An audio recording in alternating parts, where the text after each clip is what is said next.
Namaste students, my mother will teach you modern marketing. ನಮಸ್ತೆ students. So ಇವತ್ತಿನ topic ಅಲ್ಲಿ ನಾವು classification of products are goods ಅಂತಾನು ಕೂಡ ಕರೀತಾರೆ, ಇಲ್ಲ ಟೈಪ್ಸ್ ಆಫ್ ಪ್ರಾಡಕ್ಟ್ಸ್ ಅಂತಾನು ಕೂಡ ಕರೀತಾರೆ.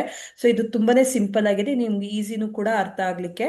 So first one durable products, so second one non durable products, ಅದಾದ್ಮೇಲೆ ಥರ್ಡ್ ಒನ್ ಸರ್ವಿಸಸ್, ಅದಾದ್ಮೇಲೆ ಫೋರ್ತ್ ಒನ್ ಕನ್ವೀನಿಯನ್ಸ್ ಗೂಡ್ಸ್, ಅದಾದ್ಮೇಲೆ shopping goods. So speciality products ಮತ್ತೆ ಇಂಡಸ್ಟ್ರಿಯಲ್ ಪ್ರಾಡಕ್ಟ್ಸ್ ಅಂತ ಡಿಫ್ರೆಂಟ್ ಟೈಪ್ಸ್ ಆಫ್ ಪ್ರಾಡಕ್ಟ್ಸ್ ಅಂತಾನು ಕೂಡ ಕರೀತಾರೆ, ಗೂಡ್ಸ್ ಅಂತಾನು ಕೂಡ ಕರೀತಾರೆ ಅಂತ ಹೇಳಿದಲ್ವಾ. ಇಷ್ಟು ಟೈಪ್ಸ್ ಅಲ್ಲಿ ಫಸ್ಟ್ ಒನ್ ಡಿಸ್ಕಸ್ ಮಾಡೋಣ. Durable products. ಡ್ಯೂರೇಬಲ್ ಪ್ರಾಡಕ್ಟ್ಸ್ ಅಲ್ಲಿ used for longer period of time are known as durable products. ಅಂದ್ರೆ ಲಾಂಗ್ ಪೀರಿಯಡ್ ಅಲ್ಲಿ ಯೂಸ್ ಆಗುವಂತದನ್ನ ಡ್ಯೂರೇಬಲ್ ಪ್ರಾಡಕ್ಟ್ಸ್ ಅಂತ ಕರೀತಾರೆ. ಸೊ ಅದಾದ್ಮೇಲೆ non durable products, the goods that can be consume for a short period of time, one or few uses only, are known as non durable. Durable ಅಂತಂದ್ರೆ long period, non durable ಅಂದ್ರೆ short ಪೀರಿಯಡ್ಗೆ use ಆಗುವಂಥದ್ದನ್ನ non durable ಅಂತ ಕರೀತಾರೆ. Services, the activity satisfaction or benefits offered by an organization for sale are known as services. ಅಂದ್ರೆ so like organization provide ಮಾಡ್ತೀರಾ ಅಂತಂದ್ರೆ product ನ sale ಮಾಡ್ತೀರಾ ಅಂತ ಕೊಡ್ತಿರೋ ಅಂತ activity satisfaction benefits offered by an organization is known a service ಅಂತಾನು ಕೂಡ ಕರಿಬಹುದು. ಕ್ಲಾಸಿಫಿಕೇಶನ್ ಅಲ್ಲಿ ಒನ್ ಆಫ್ ದ ಟೈಪ್ ಆಗಿನೂ ಕೂಡ ತಗೋಬಹುದು.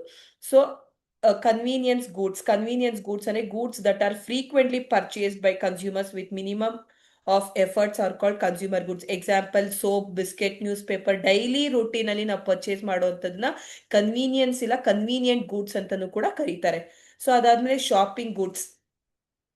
Shopping goods are those that are bought by the customer only after careful comparison is made regarding quality, price, suitability, etc.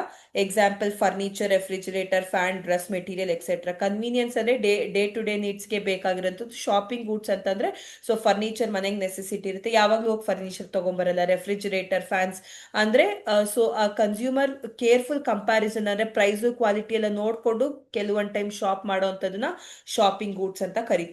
So ಅದಾದ್ಮೇಲೆ speciality products, the products with some special feature for which the consumers make special efforts while purchasing them are known as speciality products. Example ನಾವು ಕಾರಿಗೆ perfumes ಆಗಿರ್ಬೋದು. So ಕೆಲವೊಂದಂದ್ರೆ speciality products ಅಂತಾರೆ, ಯಾವಾಗಲೂ ಅದನ್ನ purchase ಮಾಡ್ಕೊಳಲ್ಲ, ಯಾವಾಗಾದ್ರೂ ಒಂದು I mean special ಇವೆಂಟ್ಗೆ ಬೇಕಾ. Example ಹೇಳಿದ್ನಲ್ಲ ಪರ್ಫ್ಯೂಮ್ಸ್ ಅಂತಾನು ಕೂಡ ಹೇಳ್ಬೋದು. ಕಾರಿಗೆ ಪರ್ಫ್ಯೂಮ್ ಬಾಟಲ್ಸ್, ಸ್ಪ್ರೇಸ್ ಇದನ್ನು ಕೂಡ ಸ್ಪೆಷಲ್ ಪ್ರಾಡಕ್ಟ್ಸ್ ಆಗಿ ಪರ್ಚೇಸ್ ಮಾಡುವಂಥದ್ದನ್ನ ಸ್ಪೆಷಾಲಿಟಿ ಪ್ರಾಡಕ್ಟ್ಸ್ ಅಂತ ಕರೀತಾರೆ. ಇಂಡಸ್ಟ್ರಿಯಲ್ ಪ್ರಾಡಕ್ಟ್ಸ್ ಅಂತಂದ್ರೆ the products used by the organization as inputs for the production. ಅಂದ್ರೆ ಪ್ರೊಡಕ್ಷನ್ ಮಾಡ್ಲಿಕ್ಕೆ ನಾವು ರಾ ಮೆಟೀರಿಯಲ್ಸ್ ನ ಪರ್ಚೇಸ್ ಮಾಡಿ ಇನ್ನೊಂದು ಪ್ರಾಡಕ್ಟ್ ನ ತಯಾರಿಸ್ತೀವಿ, ಅದನ್ನ ನಾವು ಇಂಡಸ್ಟ್ರಿಯಲ್ ಪ್ರಾಡಕ್ಟ್ಸ್ ಅಂತ ಕರಿತೀವಿ.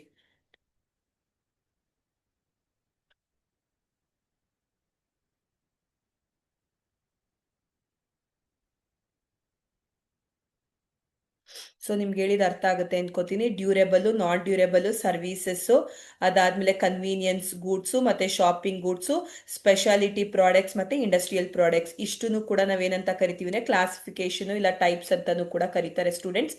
It is very very simple and easy to understand. ನಿಮ್ಗೆ ಇದ್ರಲ್ಲಿ ಏನಾದ್ರು ಡೌಟ್ ಇದೆ ಅಂತಂದ್ರೆ ಸೊ ಕಮೆಂಟ್ ಅಲ್ಲಿ ಕಮೆಂಟ್ ಪಾಸ್ ಮಾಡಿ. ಸೊ ನೆಕ್ಸ್ಟ್ ವಿಡಿಯೋಸ್ ಅಲ್ಲಿ modern marketing related simple concept ನಿಮ್ಗೆ ಹೇಗೆ ಅರ್ಥ ಮಾಡಿಸ್ಬೋದು, ಯಾವುದೋ ಒಂದು ಕ್ವೆಶನ್ಸ್ ಕೇಳ್ತು ಅಂದ್ರೆ ಅದರಿಂದ ನಿಮ್ಗೊಂದು ಸೆಕ್ಷನ್ ಸಿ ಇಲ್ಲ ಸೆಕ್ಷನ್ ಬಿ ಗೆ ಯೂಸ್ ಆಗುತ್ತೆ. 2 ಮಾರ್ಕ್ಸ್ ಕೂಡ ಶೇರ್ ಮಾಡಿದ್ದೀನಿ. ಸೊ ಇದನ್ನ ನೋಡ್ಕೊಂತ ಹೋಗಿ. Thank you students.